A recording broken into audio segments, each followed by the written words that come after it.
Okay, folks, we got a new situation, as usual. Today I did two things. I saddled my colt and I came right straight over here. I typically make a little circle before I school him. And the reason I didn't make a circle first is because I want to mix it up.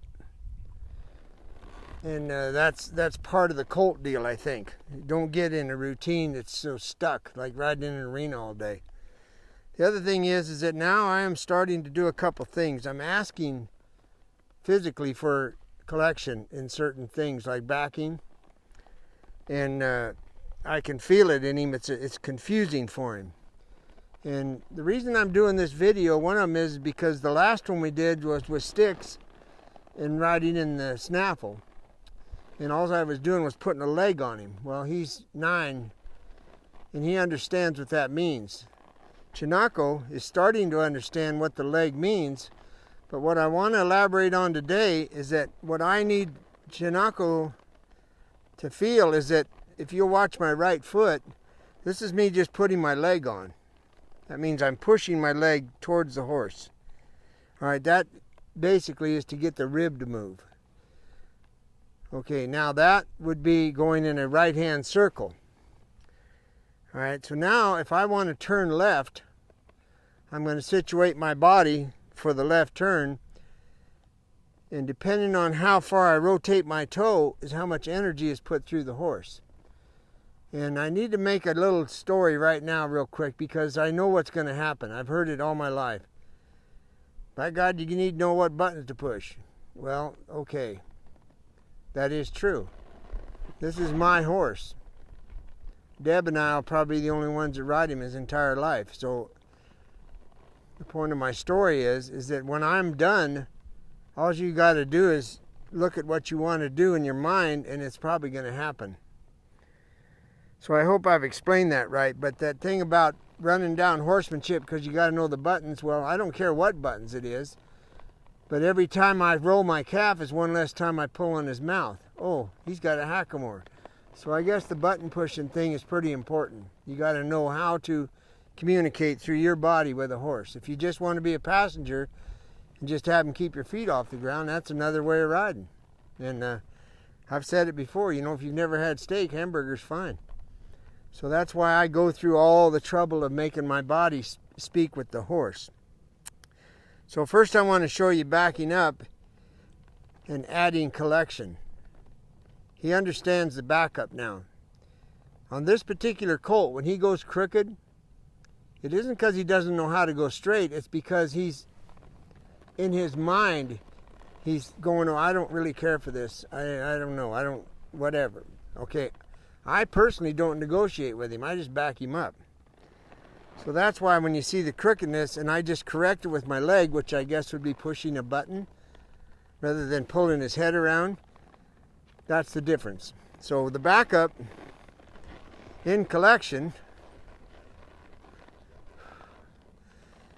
and while we're on the subject, when I do the stop now, ever since I started, I showed you how I reach up and I bump on him in a halter. And then I alternate and I raise my hand and exhale and sit down to stop. Okay, I am at the level now stopping with exhaling only. I don't have to raise a hand. So I'm going to walk up here and stop him with my seat, and then I'll back him up.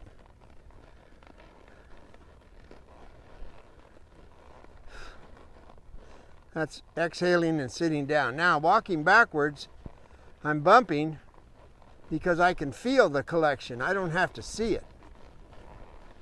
So he knows how to back up, and he thinks I want to speed up. But what I'm telling him is you've got to get in the frame. There's the frame. Okay? Once it's clear to him what it is I want, he'll be fine with it. Backing, bump, legs off, collection, level of collection, raising my hands, more break at the withers, lower my hand, more break at the vertebrae.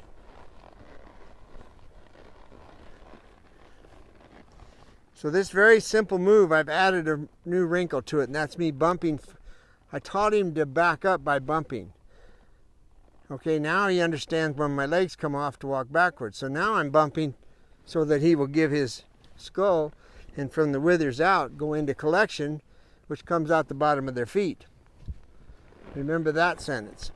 So when he's walking straight backwards in collection, my backup is pretty much done. Now the speed of the backup on this horse, the more I take my legs off, the faster he'll go. And that's something he felt comfortable about doing, so I just rolled with it. So last time, this is the backup. I'm walking forward, I'm asking in collection now too. So I exhale and sit down, and I ask him to walk backwards. Now I want him to walk backwards with no contact of the rein. Taking my legs off, there. Bump the nose, raise my hands for break at the withers, lower my hands, and there. That's it. Okay, so that lesson's over for today. Now the circle, and what I'm going to deal with now is that rolling the toe out. What it means is that my leg can be on, which is that. As I roll my toe out, I'm turning my calf, and my calf is pushing on the horse. Pre-signal. What he does know from the past is that if he doesn't make it, then my spur is going to contact him. So mentally, as soon as you roll your calf, they understand he needs to move. I don't want to use my spur. Down the road, I won't need it. A spur is a safety thing for cowboys to get out of the way when a really large 5-year-old bull is mad. That's number one reason.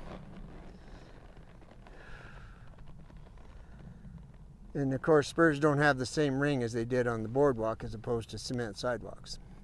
Now, turning the toe out. There's one human in the United States that really should be an absolute professional at this. My friend Clint Corey made a living turning his toes out, riding bareback horses. In fact, went to the NFR and is wearing a gold buckle. So Clint, if you can't do this, nobody can. Thank you. Okay. So I'm going to walk around in a circle. My leg is on to push the rib out. I'm looking to my circle. I'm going to change directions, and I'm going to turn my toe out and look and ask the horse to turn.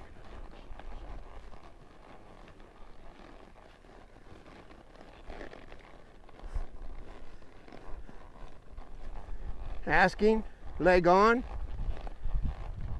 rib out,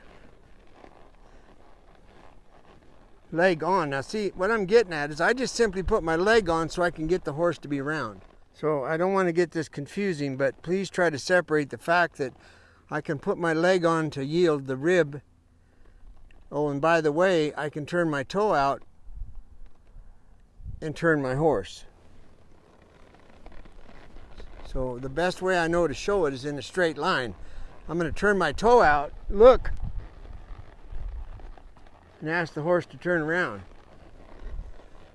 Now I'm going to put my left leg on and get the rib. There, make the horse round. All right, now I want to turn to the right. I turn my toe out, look where I want to go, and ask my horse to turn. Now if you'll notice, he's going to get more accurate with his feet as he starts figuring out where his feet are. There. Something that turning the toe out does is puts more energy in your leg, which gives more energy to the horse, and so it helps him move quicker. In other words, there's a difference between walking in a circle and making a turn.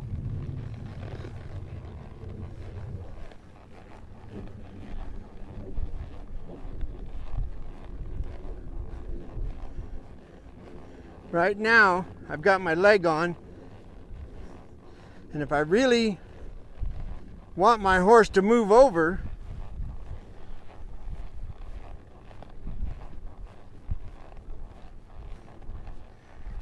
I simply bend my horse, and now I'm going to look ahead, turn my toe out, and ask my horse to yield. So what it means is that just putting my leg on for this horse is slight.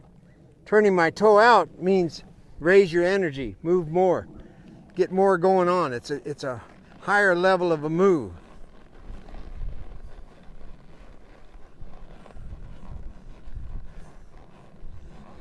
Left toe out, looking. Ask with the left hand to shift the weight. Turn. Now as I come around the corner, my left leg is on. Now my right toe is out. And I'm asking for the turn. Now please don't get discouraged, because I don't.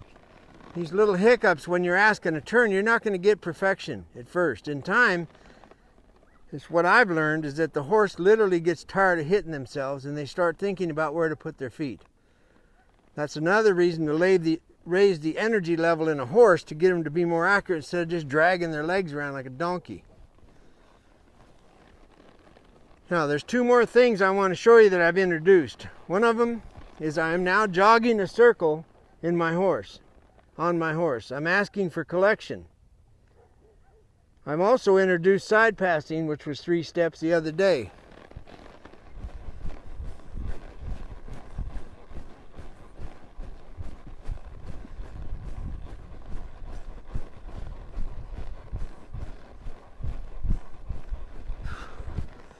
I'm sure every one of you have an uncle that plays with the gas pedal. That's what it feels like riding this horse. He's not sure. Well, this is a new deal. That's why he'll learn to be smooth and understand what gait I'm asking for.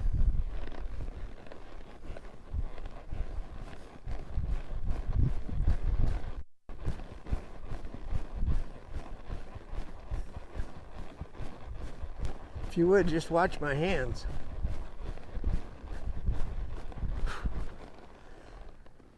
The stop is the drop. Okay, now I'm going to side pass.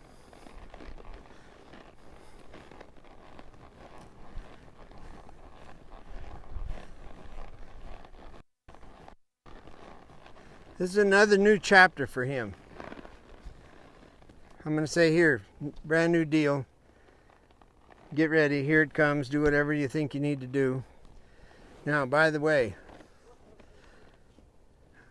I'm going to offer my leg and look the direction I want to go and drop my left seat bone to go to my right. I say excuse me with my hands, put my leg on, and ask him to walk sideways. Roll my toe when his feet start to stop. He knows to speed up. I'm not allowing him to walk forward. He doesn't want to back over the pole. So he, in fact, is side passing. I lean forward because I've already taught him to walk his hindquarter around. And my goal is to see how well I can be with my hands. The poles are a given. I'm going to lean forward while he's walking and drive the hindquarter over. Now I'll get halfway on and stop and let him digest that.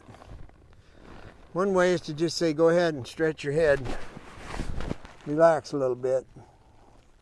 I'm not connected. I'm no longer involved in this. Now, I did want to say hi to my friends in Cherry Valley.